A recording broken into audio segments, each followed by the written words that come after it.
అందరికీ నమస్కారం అండి.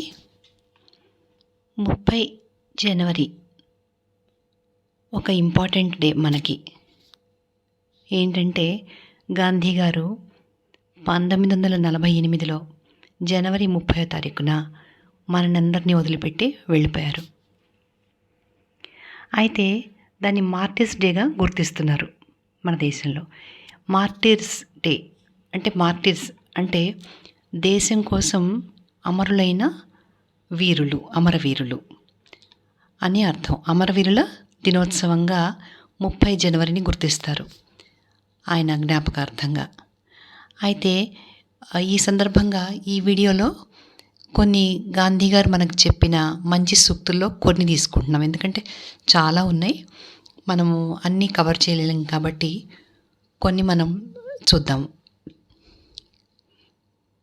1, అంతరాత్మ మనని ఇది తప్పు అని హెచ్చరిస్తుంటుంది. కొన్నిసార్లు మనం ఏదైనా ఒక పని చేసేటప్పుడు అది తప్పు అని అంతరాత్మ చెప్పినా కూడా ఇతరుల కోసం, ఇతరులని ఇంప్రెస్ చేయడం కోసం, ఎదుటి వాళ్ళు మన గురించి మంచిగా అనుకోవడం కోసం మనం నిర్ణయాలు తీసుకోకూడదు. అంతరాత్మ ఇది మంచి, ఇది చెడు అని చెప్తూ ఉంటుంది. అప్పుడు మనం మంచి మాత్రమే ఫాలో కావాలి. ఇది ఒక సూక్తి గాంధీ గారు చెప్పారు. ఇంకా, ఎంత గొప్పగా జీవించావో నీ చేతులు చెప్పాలి, ఎంత గొప్పగా మరణించావో ఇతరులు చెప్పాలి అని అంటున్నారు. మిమ్మల్ని మీరు తెలుసుకోవడానికి ఉత్తమ మార్గం ఇతరుల సేవలో మిమ్మల్ని మీరు కోల్పోవడం. అంటే మనని మనం మర్చిపోయేంతగా ఇతరులకి సేవ చేస్తూ ఉంటే అప్పుడు మనమేంటో మనకి తెలిసిపోతుంది. అదే చాలా ఉత్తమ మార్గం అంటున్నారు. ఆలోచనలు ఉన్నతంగా ఉండాలి, ఎందుకంటే అవి మీ మాటల్లో ప్రతిబింబిస్తాయి అంటున్నారు. అంటే మనం ఏది ఆలోచిస్తామో అదే మాటల్లో వచ్చేస్తుంది కాబట్టి మన మాటల ద్వారా మన వ్యక్తిత్వం తెలుస్తుంది. కాబట్టి వ్యక్తిత్వం ఎప్పుడు పటిష్టంగా బాగుండాలి, ఔన్నత్యం ఉండాలి అని చెప్తున్నారు. గర్వం మనిషిని ఓటమి వైపు నడిపిస్తుంది. శ్రమ నీ ఆయుధం అయితే విజయం నీ బానిస అవుతుంది. ఇది ముఖ్యంగా యంగ్ జనరేషన్కి చాలా అవసరం.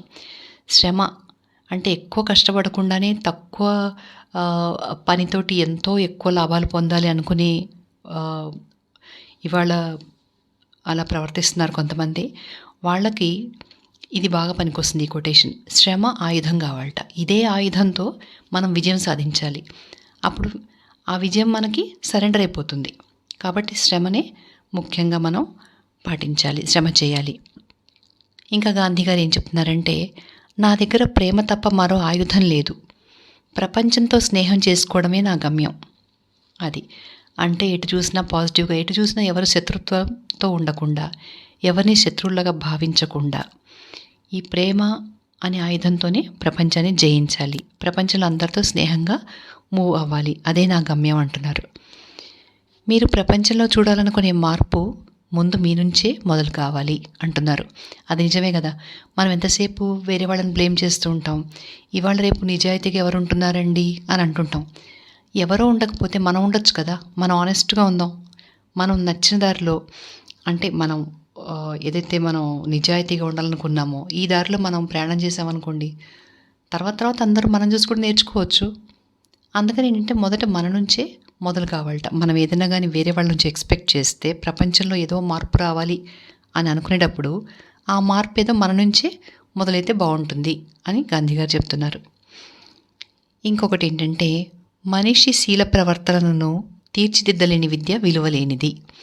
ఇది ఇప్పటి కాలంలో చాలా మటుకు అప్లికబుల్. ఎవరన్నా కొంతమంది ఒప్పుకోకపోవచ్చు. ఆలోచించండి. మీరు పూర్తిగా ఈ సెంటెన్స్ మీద ఫోకస్ చేస్తే ఇప్పుడు జరుగుతున్న తప్పులేంటో మనకు తెలుస్తున్నాయి.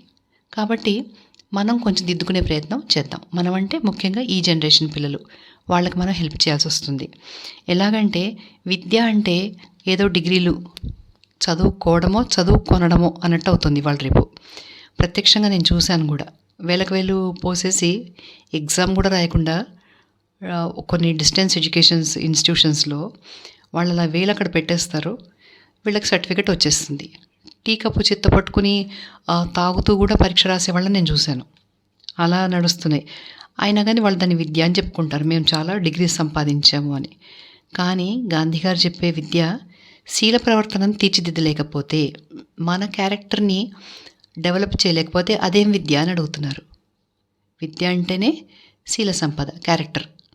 వివేకానందుల వారు చెప్పింది కూడా అదే కదా! కాబట్టి అట్లాంటి విద్య వేస్ట్. మనిషిని తీర్చిదిద్దలేని విద్య వేస్ట్ అని చెప్తున్నారు. అంటే ఫస్ట్ మనని మనం దిద్దుకోవాలి. ఏది మంచి, ఏది చెడు అని ఆలోచించుకుంటూ మంచి మార్గం వైపు నడవాలి. అదే నిజమైన విద్య. పశుబలమే శక్తికి చిహ్నమైతే మగవాడే బలవంతుడు. అలా కాక బలం అన్నది నైతికము, మానసికము అయితే నిస్సందేహంగా మహిళలే శక్తిమంతులు అంటున్నారు గాంధీ గారు. అంటే మీరు బలాన్ని ఫిజికల్గా కొలిస్తే, అంటే శారీరక బలంతో కొలిస్తే మగవాళ్లే బలవంతులు. అలా కాకుండా మానసికమైన బలం, నైతికం అంటే నిజాయితీతో కూడినది, విలువలతో కూడినది, అలాంటి వ్యక్తిత్వము, దాంతో కనుక మీరు కొలిస్తే ఒక శక్తి, అప్పుడు నిస్సందేహంగా స్త్రీలే శక్తివంతులట. ఎందుకంటే వీళ్ళకి మానసికంగా చాలా ధైర్యం ఉంటుంది, చాలా నైతిక బలం ఉంటుంది, విలువలున్న జీవితము ఎక్కువ మహిళలే గడుపుతారు అని అంటున్నారు. కాబట్టి అదే బలం అని చెప్తున్నారు. ఆ రకమైన బలం మహిళలకు ఉంటుంది అని చెప్తున్నారు. తర్వాత పుస్తకం గొప్పతనం అనేది అందులో ఉండే విషయం మీద ఆధారపడదు, అది మనకు అందించే ఆలోచన మీద ఆధారపడి ఉంటుంది. గాంధీ గారు ఎక్కువ పుస్తకాలు చదవమని చెప్తారు. ఆ రీడింగ్ అనేది మనకి ప్రపంచాన్ని దగ్గరగా తీసుకెళ్తుంది.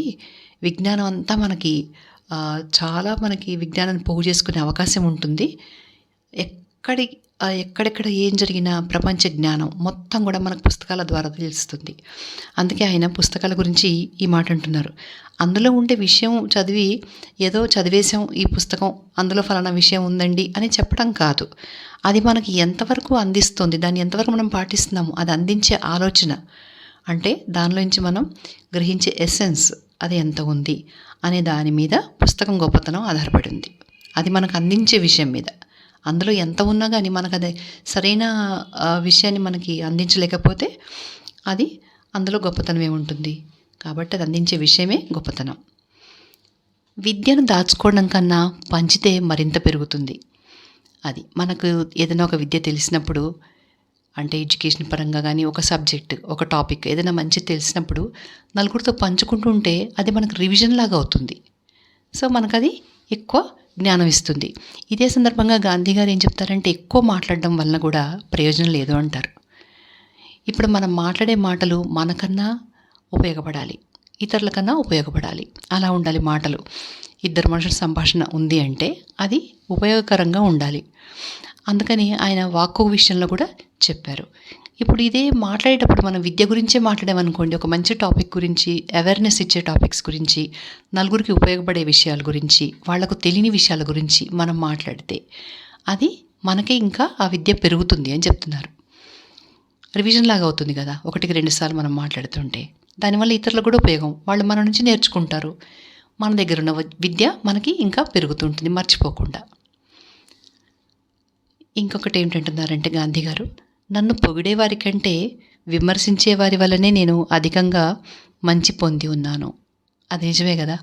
ఒక్కొక్కసారి కొంతమంది వలన కూడా ఎక్కువ ఫ్రెండ్స్ కంటే కూడా జెలసీతో ఫీల్ అయ్యే వాళ్ళ వల్లనే ఎంకరేజింగ్గా ఉంటుంది కొంతమందికి. ఎట్లా అంటే మనం బాగుంది, ఇది చాలా బాగుంది అని ఎంకరేజ్ చేసే వాళ్ళకంటే వీళ్ళకేం తెలుసు అని అన్నారనుకోండి, అప్పుడు ఛాలెంజ్గా తీసుకుని ఫుల్ కసితో పనిచేస్తారు, అప్పుడు విజయాలు సాధిస్తారు.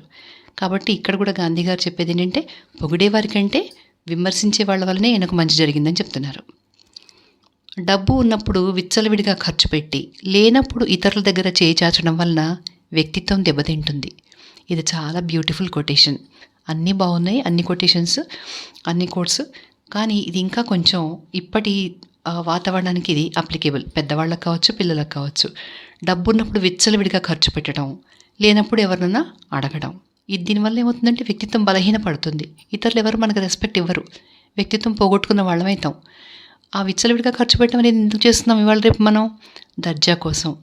వాళ్ళ ఇంట్లో ఇది బాగుంది మనం కొనేసుకుందాం, వాళ్ళకుంది మనకు లేదు, దీని వలన వ్యక్తిగా దిగజారిపోతున్నారు. ఇది నా అభిప్రాయం, నేను అబ్జర్వ్ చేసినంత వరకు. సరే, ఇప్పుడు గాంధీ గారు చెప్పిన ఇంకొక కోట్ దగ్గరకొద్దాం. రేపే మరణిస్తానన్న ఆలోచనతో జీవించు.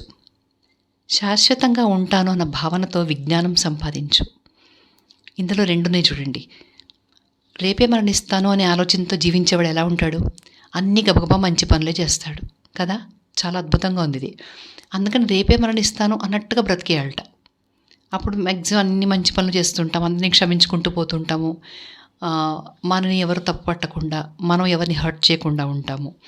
అలాగే శాశ్వతంగా ఉంటాను అన్న భావనతో విజ్ఞానం సంపాదించు. ఎప్పటికీ ఉంటాను భూమి మీద అన్నట్టుగా విజ్ఞానం అంటే అంత ఆత్రంగా చదవడము, విజ్ఞానం సంపాదించడం, నాలెడ్జ్ గెయినింగ్ అది చేయండి. ఎప్పటికీ ఉంటానన్న వాడు ఏం చేస్తాడు? ఇంకా ఇంకా సంపాదించుకుంటూ పోతాడు. అలాగే విజ్ఞానం విషయంలో అలా ఉండండి. అంటే ఎంత మ్యాక్సిమం వీలైతే అంత నాలెడ్జ్ సంపాదించగలుగుతాము ఎప్పటికీ ఉంటాము అంటే. అది. నెక్స్ట్, ముఖం మీద చిరునవ్వు లేకపోతే అందమైన బట్టలు వేసుకున్నా ముస్తాబు పూర్తి కానట్లే. ఎంత మంచి బట్టలు వేసుకున్నా, ఎంత బాగా ఆడంబరంగా తయారైనా కూడా మొహం మాడిపోతూ ఉంటే అసలు ఇంకా అది వేస్టే. ఆ ముస్తాబు పూర్తి కానట్టే. కాబట్టి మంచి చిరునవ్వు మొహం మీద ఉండాలట. అప్పుడు ముస్తాబు పూర్తయినట్టు. అప్పుడు మనం పూర్తిగా పర్ఫెక్ట్గా తయారైనట్లు అనమాట. అంటే చిరునవ్వే ఇంపార్టెంట్, అదే నిజమైన అందం అని చెప్తున్నారు. విధి నిర్వహణకు మించిన దేశ సేవ లేదు. ఇది చాలా చాలా ఇంపార్టెంట్ అండి. మీరు ఆలోచించి చూడండి. ఇప్పుడు నేను చెప్పేవన్నీ అందరికీ మీకు తెలుసు. కొంచెం డీప్గా ఆలోచించి ఇవాళ జరుగుతున్న విషయాలు మనం ఆలోచిద్దాం.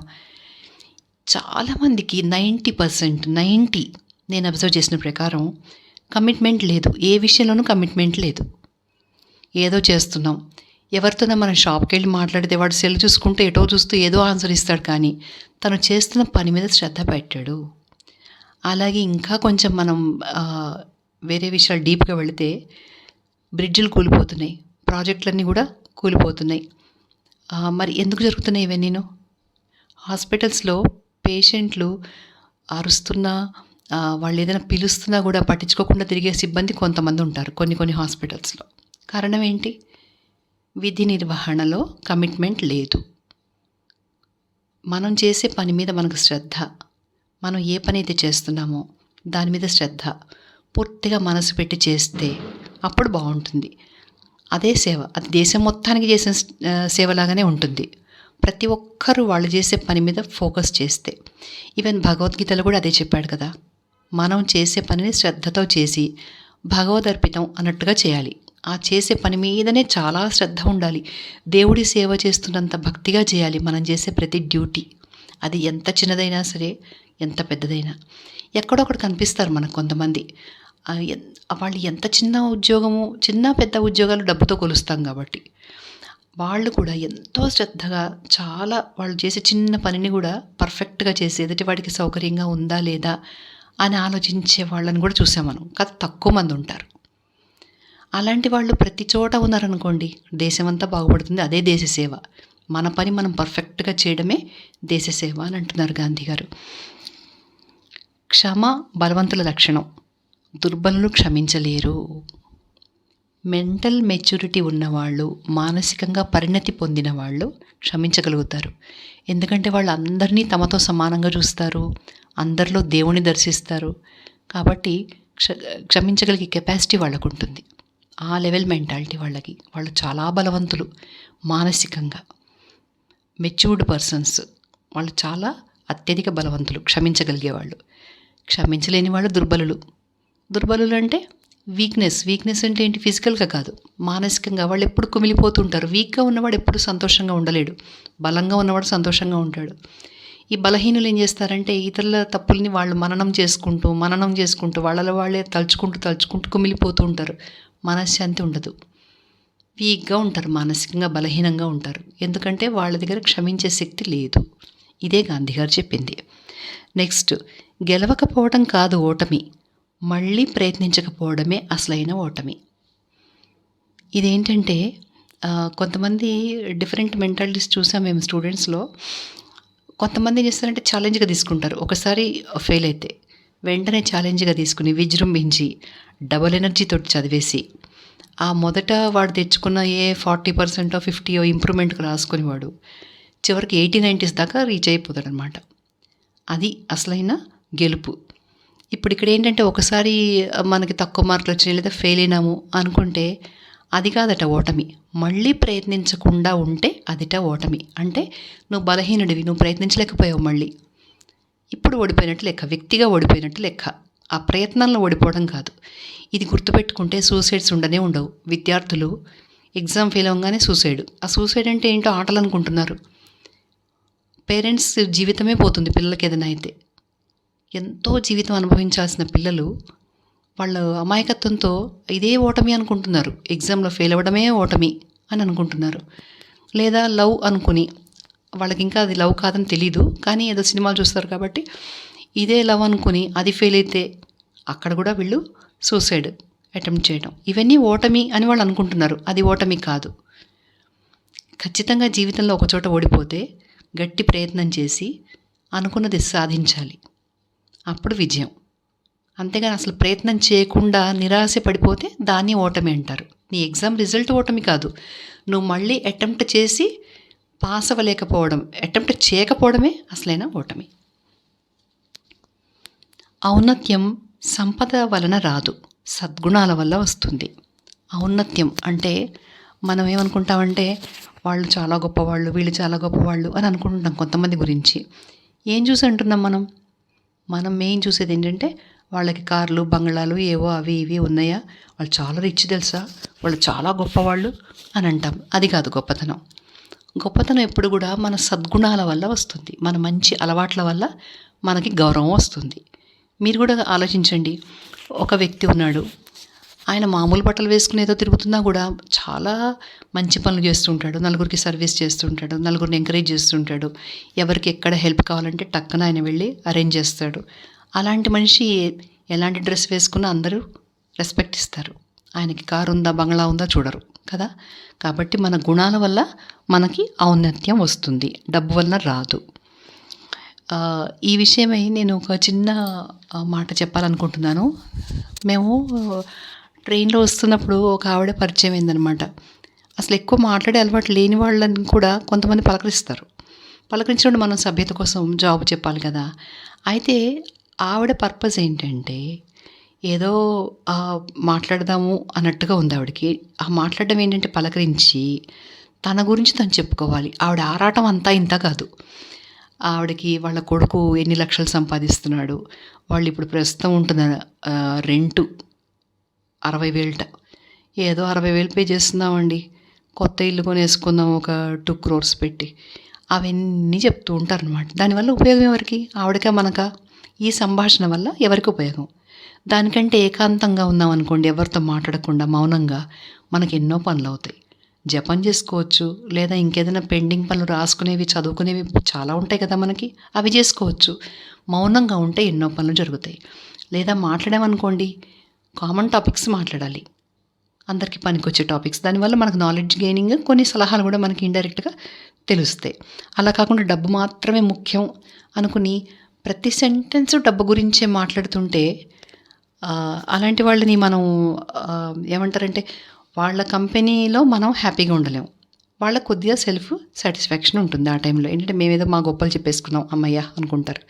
దానివల్ల ఉపయోగం ఏంటని వాళ్ళు ఆలోచించరు. అందుకని ఏంటంటే అట్లాంటి వాళ్ళు సంపద అంటే అదొకటే, గొప్పతనం అంటే డబ్బు వల్లనే అని అనుకుంటారు. అలాంటి వాళ్ళకి ఇది బాగా అప్లికేబుల్ ఈ కోట్. నెక్స్ట్, సంపాదన ముఖ్యమే కానీ డబ్బు ఒకటే సంతోషాన్ని ఇవ్వలేదు. ఇది కూడా 100% కరెక్ట్ కదా. ఏంటంటే మనం డబ్బు ఎందుకు సంపాదిస్తున్నాం, మన అవసరాల కోసం. ఇంకా మిగిలితే నలుగురికి ఉపయోగపడవచ్చు మన శక్తి కొద్దీ.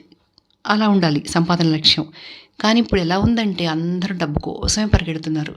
ఈవెన్ పెద్దవాళ్ళు కూడా ఈ వయసులో హాయిగా రెస్ట్ తీసుకుందాము, లేదా సమాజానికి ఉపయోగపడే పనులు చేద్దాము, లేదా మనం ఒకప్పుడు అనుకున్నవి ఏదో సంగీతమో సాహిత్యమో ఏదో అప్పుడు సంపాదనలో పడి చేయలేకపోయాము, కాబట్టి ఇప్పుడు తృప్తిగా చేసుకుందాము అన్నట్టుగా అనుకోకుండా ఇంకా డబ్బు కోసం.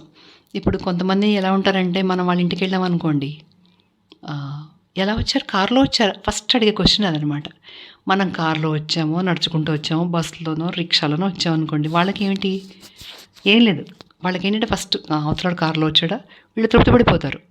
ఎందుకంటే డబ్బుతో కొలుస్తుంటారు మనుషుల్ని. ఇక్కడ ఫలానా ఊరికెళ్ళొచ్చాము ఈ మధ్య, ఊళ్ళో లేరు కదా ఎక్కడికెళ్ళారు అంటే, ఫలానా ఊరికెళ్ళామంటే, ఎలా ఫ్లైట్‌లో వెళ్లారా? ఫస్ట్ క్వెషన్ అది. మనం ఫ్లైట్‌లో వెళ్తామో, దేంట్లో వెళ్తామో, వెళ్ళడము, రావడం అనేది మన రిస్క్. వాళ్ళకి సంబంధం లేదు కదా! కానీ డబ్బుతో కొలుస్తారు. మనం ఫ్లైట్‌లో వెళ్ళామంటే, వీళ్ళు రిచ్చే అంతే. ఇక ట్రైన్స్‌లో వెళ్ళేవాళ్ళు, మామూలు వాళ్ళు వీళ్ళ కళ్ళకి ఆనరనమాట.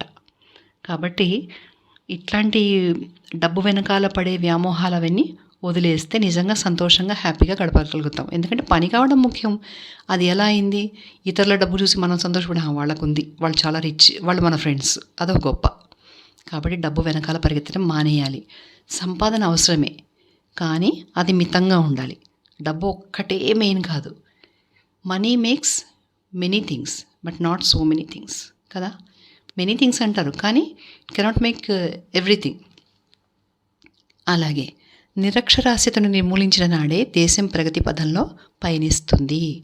నిరక్షరాస్యత అంటే అందరూ డిగ్రీలు సంపాదించాలని కాదు, విద్య సంపాదించాలి, తెలివితేటలు పెంచుకోవాలి, చదువుకోవాలి, ఆ చదువుని నిజంగా ఆస్వాదించాలి.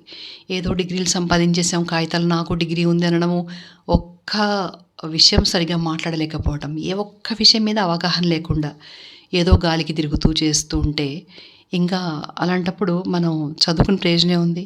అందుకని నిరక్షరాస్యత, అక్షరాలు నేర్చుకోవాలి, దాంతోపాటు నాలెడ్జ్ కూడా పెంచుకోవాలి, తెలివితేటలు పెంచుకోవాలి, జ్ఞానం సంపాదించాలి.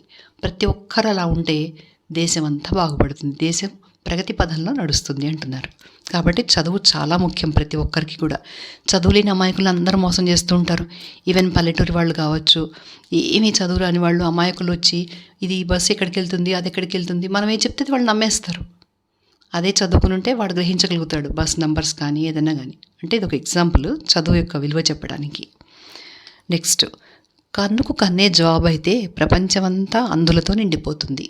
ఇది చాలా చాలా బాగుంటుందండి. ఇది గాంధీ గారే కదా చెప్పారు. ఇదే విషయాన్ని ఇంకో రకంగా కూడా, ఒక చెంప మీద కొడితే ఇంకొక చెంప చూపించమని చెప్పారు. అలాగే కన్నుకు కన్నే మందైతే, ఒకడు కన్ను మన డ్యామేజ్ చేసేటప్పుడు వాడి కన్ను మనం డ్యామేజ్ చేస్తే ప్రపంచం అంతా గుడ్డి వాళ్ళతోనే నిండిపోతుంది కదా. కాబట్టి సహనము, ఓర్పు, క్షమ, ఇవన్నీ గాంధీ గారు చెప్పిన విషయాలు. ఇంకా లాస్ట్, ఆదర్శం అంటూ లేని వ్యక్తి తెడ్డు లేని నావ వంటి వాడు. నావలో తెడ్డు లేకపోతే అది ఎటు పడితే అటు కొట్టుకుని పోతూ ఉంటుంది.